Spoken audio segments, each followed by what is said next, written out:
Hello and welcome everyone, welcome to engineer study 24/7। I hope आप सारे लोग बहुत ही बढ़िया होंगे। तो हमारे पास बीएसएनएल की तरफ से एक और वैकेंसी आ चुकी है, जेटीओ यानी जूनियर टेलीकॉम ऑफिसर की। आइए इसके बारे में एक एक डिटेल जानते हैं। एग्जाम पैटर्न क्या है, सैलरी स्ट्रक्चर क्या है, कितने स्टेजेस में एग्जाम होगा, क्या आपको पढ़ना है और कहां से पढ़ना है। देखिए, सबसे पहले इस इन्फॉर्मेशन के बारे में जाने तो यहाँ पे जो स्टार्ट होगा ऑनलाइन एप्लीकेशन फॉर्म वो 4 जून से आप लोग 3 जुलाई तक भर सकते हैं। उसके बाद जो इसकी एग्जाम की डेट एंड टाइम है सीबीटी का, कंप्यूटर बेस्ड टेस्ट होगा, वो अगस्त में होगा, अगस्त मंथ में। यानी कि आपके पास इसके बाद सिर्फ 1 महीने 1.5 महीने का समय आपको मिलेगा। देन इंपॉर्टेंट इंफॉर्मेशन ये है कि date and time of start of application editing, यानी कि अगर आपसे कोई गलती हो जाती है तो एडिटिंग हमारा 4 जुलाई से स्टार्ट होगा और एंड होगा आपके पास 11 जुलाई को। तो ये आपके पास इंपॉर्टेंट डेट है जिनको आपको ध्यान में रखना है। नेक्स्ट इन्फॉर्मेशन अगर हम देखें तो नंबर ऑफ वैकेंसीज कितनी है, तो ये अलग अलग स्टेट्स हैं, इनमें अलग अलग सर्कल्स हैं जिनमें वैकेंसीज होती हैं, यहाँ पे सर्कल होते हैं और इसमें यहाँ पे टोटल नंबर ऑफ वैकेंसीज 100 है। ठीक है, 100 वैकेंसीज हैं। ये आपके कैटेगरी वाइज वैकेंसी आपको दिया है कि यूआर की कितनी होगी, फिर उसके बाद SC ST OBC EWS UR, total मिला के टोटल अपने पास 100 वैकेंसीज हैं हर एक सर्कल में। जरूरी बात यहाँ पे क्या है, स्केल ऑफ पे। स्केल ऑफ पे देखिए 16,000 से लेकर के 16,400 लेकर 40,500 तक है। ये हमारा बेसिक पे है। इसके बाद जो आपको मिलेगा वो अलग। ठीक है, ये आपके पास बेसिक पे होता है। देन उसके बाद आगे चलते हैं। आगे अगर हम देखें तो जो अगली इंपॉर्टेंट इंफॉर्मेशन है वो ये है कि आपके पास इतने सर्कल होंगे, इनको प्रेफरेंस भरा जाएगा। देन एलिजिबिलिटी की बात देखिए। एलिजिबिलिटी में आपके पास एजुकेशनल क्वालिफिकेशन जो है वो आपके पास डिग्री होनी चाहिए, जो कि एनेक्सर ए में दिया है। आगे हम लोग देखेंगे और किस किस ब्रांच में होनी चाहिए ये हम देखते हैं। खास बात ये है age criteria 20 year, minimum 20 year से लेकर के 30 ईयर्स तक यूआर के लिए होनी चाहिए, यानी अनरिजर्व कैटेगरी से यहाँ 30 ईयर। बाकी अलग अलग कैटेगरी में आपको अलग अलग रिलैक्सेशन मिलता है, जिसको भी हम लोग देख लेते हैं। यहाँ पर रिलैक्सेशन देखिए, अगर EWS OBC से हैं, अनरिजर्व से हैं, 30 ईयर है आपकी मैक्सिमम एज। OBC NCL से हैं तो आपके पास 33 ईयर है। ये क्रीमी लेयर है या नॉन क्रीमी लेयर है। SC ST के लिए 35 ईयर। बाकी और भी कैटेगरीज हैं इनके लिए अलग अलग एज क्राइटेरिया दिया है, इसको आप देख सकते हो। ठीक है, देन उसके बाद हमें फॉर्म फिलअप करना है और फॉर्म फिलअप में ये सब तो है। हमारे पास एग्जाम पैटर्न क्या है, एग्जाम पैटर्न इसका देखो। एग्जाम पैटर्न में आपके पास एक होगा कंप्यूटर बेस्ड टेस्ट, जिसमें आपके पास ऑब्जेक्टिव टाइप क्वेश्चंस होंगे। सेक्शन 1 होगा इंजीनियरिंग स्ट्रीम का section 1, then engineering stream section 2 और देन जनरल एबिलिटी टेस्ट होगा। अब इसको इन डिटेल भी आपको दिया गया है क्या क्या आएगा। तो पहला ये है objective type, multiple choice question आएंगे। ठीक है, देन उसके बाद स्टैंडर्ड ऑफ एग्जामिनेशन देखिए। इन इंजीनियरिंग डिग्री के स्टैंडर्ड का पेपर होगा। ठीक है, इंजीनियरिंग डिग्री के स्टैंडर्ड का होगा।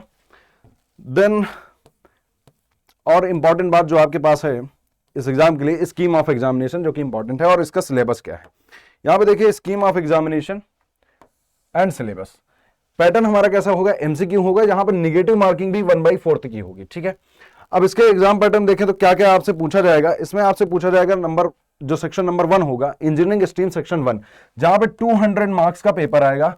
50 क्वेश्चन होंगे, 200 मार्क्स 50 क्वेश्चन। दैट मीन एक क्वेश्चन हमारा 4 मार्क्स का होगा। ठीक है, देन दूसरा इंजीनियरिंग सेक्शन स्ट्रीम सेक्शन 2, जहां पे 200 मार्क्स होंगे, फिर से 50 क्वेश्चन। दैट मीन एक क्वेश्चन 4 मार्क्स का होगा। जनरल एबिलिटी टेस्ट सेक्शन 3 होगा, जिसमें 80 मार्क्स का क्वेश्चन होगा, 20 मार्क्स यहाँ पे फिर से 4। तो एक क्वेश्चन हमारा 4 मार्क्स का है। टोटल करके हमारे पास 120 क्वेश्चन आएंगे। दैट मीन 480 मार्क्स पे हमारी मेरिट बनेगी। 480 मार्क्स का पूरा पेपर आएगा। नेक्स्ट इंफॉर्मेशन ये है कि 1 शिफ्ट में होगा जो भी है। फिर उसके बाद अगर कुछ करना पड़ता है तो अगर यहाँ पे क्या बोलते हैं नॉर्मलाइजेशन करना पड़ता है तो वो भी किया जाएगा। जरूरी बात ये है, यहाँ पे इंपॉर्टेंट लिखा भी है, 4 मार्क्स का एक क्वेश्चन होगा और ईच रॉन्ग आंसर करने पर निगेटिव मार्क -1 होगा। दैट मीन्स 1/4 की निगेटिव मार्किंग आपको देखने के लिए मिलेगी। ठीक है, चलिए नेक्स्ट जो इंपॉर्टेंट इंफॉर्मेशन आपके पास है वो है आपका सिलेबस। ठीक है, बॉन्ड ट्रेनिंग एंड पीरियड, इसको आप इन डिटेल थोड़ा सा पढ़ लीजिएगा। ठीक है, कि कितने समय का बॉन्ड होगा, कैसे ट्रेनिंग होगी।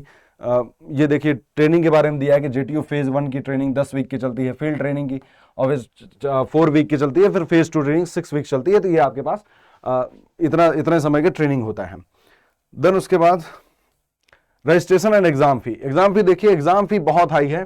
Candidate applying for JTO telecom post required to apply online, ये सब ठीक है। The prescribed examination fees rate 2,000 रुपए आपकी एग्जामिनेशन फी है फॉर UR OBC EWS, और 1,000 हमारे पास हो जाएगी SC ST PWBD कैंडिडेट के लिए। ठीक है, तो 2,000 रुपए मिनिमम फीस है UR के लिए। तो इसको भी आप ध्यान में रखें, काफी बड़ी अमाउंट है, 2,000 पैसा ले रहा है। फिर आपके पास ये डॉक्यूमेंट्स होने चाहिए। रजिस्ट्रेशन करने से पहले आपके पास मोबाइल नंबर, ईमेल आईडी आपका होना चाहिए।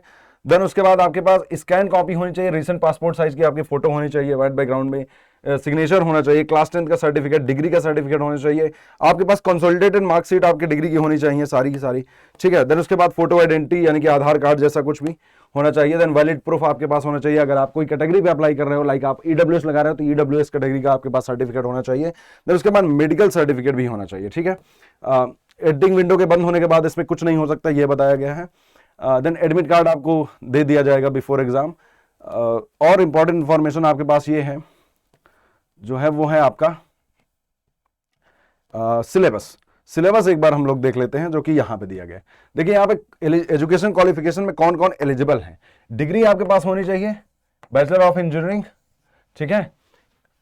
कौन कौन से ब्रांच एलिजिबल हैं, टेलीकम्युनिकेशन वाले एलिजिबल हैं, दूसरा इलेक्ट्रॉनिक्स वाले एलिजिबल हैं, रेडियो से अगर आपने किया है, कंप्यूटर, इलेक्ट्रिकल, आईटी या फिर इंस्ट्रूमेंटेशन, ठीक है, इंस्ट्रूमेंटेशन वाले। तो इतनी ब्रांचेस आपके पास एलिजिबल हैं, इनको आप देख सकते हो। इंस्ट्रूमेंटेशन, तो ये ब्रांचेस आपके पास एलिजिबल हैं, या फिर आपने एमएससी किया है इलेक्ट्रॉनिक्स में या फिर एमएससी किया है कंप्यूटर साइंस से, तो भी आप इस वैकेंसी के लिए एलिजिबल हैं। नेक्स्ट हमारे पास आता है सिलेबस। सिलेबस क्या है इसको देख लीजिए। यह है स्कीम एंड सिलेबस फॉर जेटीयू। यहां पर देखिए सिलेबस में सबके पास सेम ही सिलेबस आएगा, हर ब्रांच के पास। आपके पास engineering stream section 1, engineering stream section 2 और तीसरा जनरल एबिलिटी टेस्ट। इस तीन पार्ट में पेपर होंगे, एक क्वेश्चन 4 मार्क का। सेक्शन 1 में देखिए ये पूछा जाएगा जो कि हर एक ब्रांच के लिए सेम सिलेबस होगा। सेक्शन 1 में आपके लिए मटेरियल एंड कंपोनेंट, दूसरा physical electronics, electronic devices, network theory, electromagnetic, इसको आप इन डिटेल आप देख सकते हो। देन इलेक्ट्रोमैग्नेटिक इंस्ट्रूमेंटेशन है, पावर इलेक्ट्रॉनिक्स है। सेक्शन 2 में आपके पास एनालॉग सर्किट है, ये इलेक्ट्रिकल वाले को सिलेबस है। डिजिटल इलेक्ट्रॉनिक्स है, इलेक्ट्रॉनिक्स वाले को सिलेबस है। कंट्रोल सिस्टम है, कम्युनिकेशन सिस्टम, माइक्रोवेव है। देन उसके बाद कंप्यूटर इंजीनियरिंग है, माइक्रो प्रोसेसर है। तो अगर आप किसी भी ब्रांच से हो, अगर आप इलेक्ट्रिकल से हो तो भी आपको सीएस पढ़ना पड़ेगा, अगर आप इंस्ट्रूमेंटेशन इलेक्ट्रॉनिक्स से हो तो भी आपको सीएस के सब्जेक्ट पढ़ने पड़ेंगे, अगर आप सीएस से हो तो भी आपको इलेक्ट्रॉनिक्स के सब्जेक्ट पढ़ने पड़ेंगे, ठीक है। देन उसके बाद ये है सेक्शन 3 में, देखिए इंपॉर्टेंट बात क्या है। सेक्शन 3 में जनरल एबिलिटी टेस्ट होगा। इसमें क्या पूछेंगे, इसमें आपसे जनरल इंग्लिश पूछा जाएगा। Shall be tested through simple exercises, यानी आपको इंग्लिश का सब्जेक्ट इंग्लिश पूछा जाएगा। जनरल इंग्लिश जो आपकी कॉम्पिटिटिव एग्जाम में आती है वो पूछा जाएगा। Question on knowledge of current event, यानी करंट अफेयर से आपके पास क्वेश्चन पूछे जाएंगे। Of such matter of everyday observation and experience in their scientific aspect as में भी, ये सब दिया है। Question will also be included events and development in telecommunication, history of India and geography, ठीक है। हिस्ट्री से क्वेश्चन पूछा जाएगा, यहाँ पे हिस्ट्री से, ज्योग्राफी से, और टेलीकम्युनिकेशन की हिस्ट्री ज्योग्राफी क्या है ये भी आपको, यानी कि टेलीकम्युनिकेशन रिलेटेड अगर कोई जानकारी है तो वो भी आपके पास होनी चाहिए।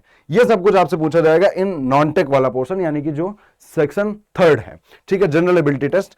तो यहाँ पे कंप्लीट इंफॉर्मेशन है और ये आपके सर्कल है, इतने सर्कल में आपका फॉर्म भरा जाएगा, ठीक है। ये आपके एग्जाम सेंटर हो सकते हैं। अब यहाँ पे देखिए, अगर आप इस चैनल बने हैं तो इसको सब्सक्राइब जरूर कर लेना, क्योंकि यहां पे आपकी कंप्लीट प्रिपरेशन कराई जाएगी बीएसएनएल एग्जाम की, जेटीयू की। अब आपको कैसे करना है ये मैं बता दूं। अगर आप इस एग्जाम की प्रिपरेशन करना चाहते हैं तो आपको सिंपली अड्डा 247 का ऐप डाउनलोड करना है। वहां पे जाने के बाद आप यहां पे जाओगे, देन ऑल कोर्सेस में इंजीनियरिंग एग्जाम में आप जाओगे। इंजीनियरिंग एग्जाम में जाने के बाद आपको अपनी ब्रांच सेलेक्ट करनी है। मान लेते हैं आप इलेक्ट्रॉनिक्स से हैं और आपको ये सेलेक्ट करनी है, तो आप यहाँ पे क्या करें, इलेक्ट्रॉनिक्स का महापैक लें। ये देखिए इंजीनियरिंग महापैक है, आप इंजीनियरिंग महापैक में जाओ, हर एक एग्जाम की एक साथ तैयारी हो जाती है। यहाँ पे आप क्लिक करोगे, देन बाय नाउ, और बाय नाउ पे जाने के बाद कूपन कोड आप डालोगे Y1023, ठीक है। तो यहाँ पे जैसे ही आप कूपन कोड डालोगे Y1023, जो कि आपकी स्क्रीन के नीचे दिख रहा होगा, तो आपको एक्स्ट्रा थोड़ा डिस्काउंट मिल जाएगा। और अभी सेल भी चल रही है तो आपको कम प्राइसेस में 2351 रुपीज में मिल जाएगा। आप अच्छे से तैयारी कर सकते हैं। अब अगर ये इन्फॉर्मेशन आपको पसंद आई है तो वीडियो को लाइक जरूर करें। अगर आप चैनल बनाए हैं चैनल को सब्सक्राइब कर सकते हैं। आगे आने वाले अपडेट के लिए बहुत सारे अपडेट्स आपको मिलती रहेंगी एग्जाम्स के बारे में, और साथ ही साथ यहाँ पे हम लोग रोज क्वेश्चन प्रैक्टिस या सिलेबस अपना कवर करते हैं, तो वो भी आपको मिलता रहेगा। थैंक यू सो मच, मिलते हैं नेक्स्ट वीडियो में।